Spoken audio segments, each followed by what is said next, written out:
Let's get to the Abbotsford game. I think the biggest shocker of the Abbotsford Canucks wasn't the 3-0 victory, which they ended up getting last night in their first AHL playoff game out there.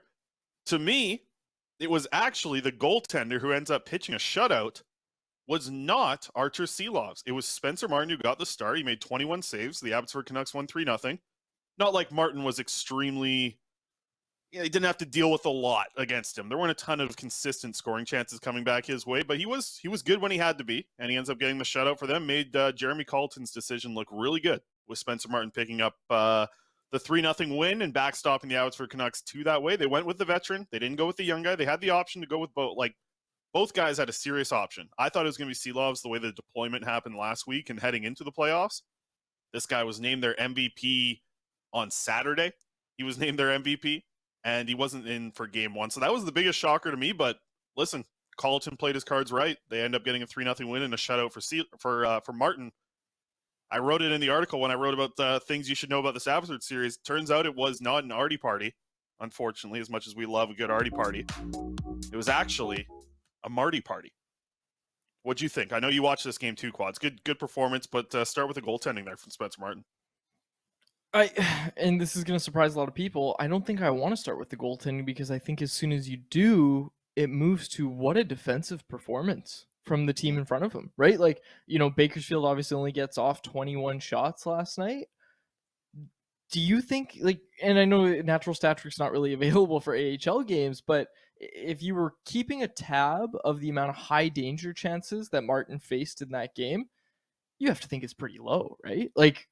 I mean, it goes without saying that obviously it wasn't as big of a test as playing at the NHL level, but the team defense that was being played in front of Spencer Martin last night, night and day between what he was getting in Vancouver, right? And look, obviously I'm upfront about it. I didn't watch every Abbotsford game this year like you did, but I didn't realize they played team defense the way they did. And I heard a lot about Jeremy Colleton's got them playing really well. He's got guys like Klimovich playing a 200-foot game.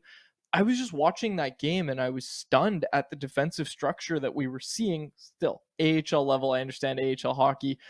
It was definitely a little bit broken play after broken play in the first period for sure. Oh. But the team defense the first period was awful. But the team defense that Abbotsford played with in front of Spencer Martin, I think someone in the chat even said, Canucks need right-handed defensemen in the YouTube live chat said, it didn't matter who was in net. That defense is legit. And hey, I don't know if they're talking about the defensive pairings themselves, but look at Jet Wu. Jet Wu, all of a sudden, going from somebody that maybe wasn't going to get a qualifying offer this summer to now being a legitimate option as a depth option, right? You have to think that Jet Wu is putting himself in the conversation to be in the call-up conversation with those guys like Christian Wallin and like Noah Juleson, being those depth options for the team, right? You have to think that Jet Wu's at least put himself in that conversation and that at the very least, he's going to get a qualifying offer from the Vancouver Canucks this offseason. So I'm not going to keep rambling on. Well, there's a lot to get to with that game, but to answer your question, yes, I thought the goaltending was great. I was just very surprised by the team defense in front of him. You like to see for Martin, and I'll get a little technical with the goaltending stuff here. You like to see him going back to basics kind of, and he's not really changed anything from when he was at the NHL level and he was struggling, because I know a lot of people are going to be wondering about that, right? He sucked at the NHL level toward the end, 10 straight losses, blah, blah, blah. Save percentage never above 900 in any of those last 10 starts.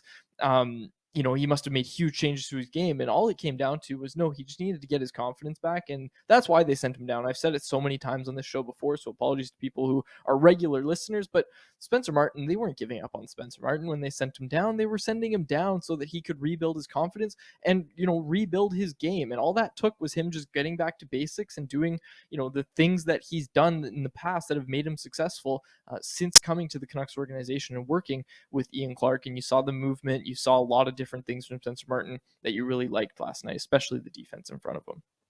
Yeah, and listen, the AHL is a developmental league, and they decided to go with the veteran in Spencer Martin above the young guy in Archer Seelovs. But here's the thing that you have to look at. For development, if you're developing a backup for next season, listen, we love Archer Seelovs. I think he's a very good prospect. But if you're talking about a backup at the NHL level, there's still development that you can have in Spencer Martin's game. And I think that's the way that they're probably looking at this playoff run is, He played really well in the AHL. I think once he got his confidence back and kind of got mentally just settled in nice and can go back and just play goalie instead of worrying about everything. Spencer Martin was really good. And he was good last night. Obviously, you pick up a shutout. You have a good game. Perfect game as a goaltender. But even he talked about it after. Yeah, the defense was incredible in front of them. But I look at this as, yeah, they're maybe not developing the young guy with the priority here, but they're developing a backup goaltender in Spencer Martin. That's the way they're looking at it. So no matter the case, you are developing. You're just developing an older guy in this situation. That's what it kind of feels like with Spencer Martin. I still think he's the front runner. I'll say it probably all offseason long. I think he's the front runner to be the backup for Thatcher Demko next year because he didn't really get to see what that role was like last year. This past season, he was not a typical backup to a star goaltender. Like I think the situation they want it to play out as with Thatcher Demko there. We'll be curious to see him get another go next year and what they do because this still could be addressed in the offseason. They still could address this with a little bit more of like a veteran guy who's been around. I understand that, but I just don't think they have the money to be able to spend there. It's not a spot they can spend any money on. Spencer Martin doesn't cost a lot of money, so that's why I think he's going to be their backup, and they're going to try and get this last little bit here, this AHL playoffs, to let him ride. But I also don't think Spencer Martin is your guy from game 1 to the Calder Cup final. If he slips at all, that net is going to Artur Silovs, your team MVP. You are very content if you have to go to a goaltender that it's going to be Artur Silovs, because Spencer Martin, he took a big hit last night in that game too. He got run over in the crease at one point. I think I was looking at it like, wow, this is quite the storyline if Silovs has to come in this way. But it's also quite the storyline if Martin doesn't play well, Silovs comes in and he steals the show, because that's a very possible outcome as well. So a lot of talking points just in the crease for the Abbotsford Canucks right now. Yeah, absolutely. And I don't want to get into it too much, but I've always been someone that when it comes to changing up your goaltender in the playoffs, I don't like that. I don't really like switching, especially, with Martin, it'd be a champagne problem is kind of the way you're talking about it, right? Where if he slips up at all, you can go to Silovs. I don't know how I feel about that. I got to be honest. And hey, I'm the biggest fan of the Artie party, right? Like I love a good Artie party, but switching up goaltenders in the playoffs, the deeper in the playoffs you get, the riskier I think that becomes. If they give, and it's hard because he just got a shutout, right? But if they give Silovs the start tomorrow, I wouldn't really be surprised. Like, would you? Would you be surprised to see them go right back to Silovs? Also, Brandon Astle, who said his name about 9 times in the broadcast last night with a distinct T sound in there. Brandon Astle, unlike how you say it, Brandon Astle a few times I think mentioned that they might be switching back, and he wouldn't be surprised to see it either. Brandon Astle, he's on the show tomorrow. He's coming on tomorrow with me and Harm. I don't know what you're talking about.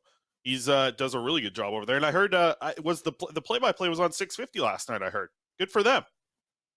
Jeez. Good for 650. Pick that up. Jeez. That can't be that hard.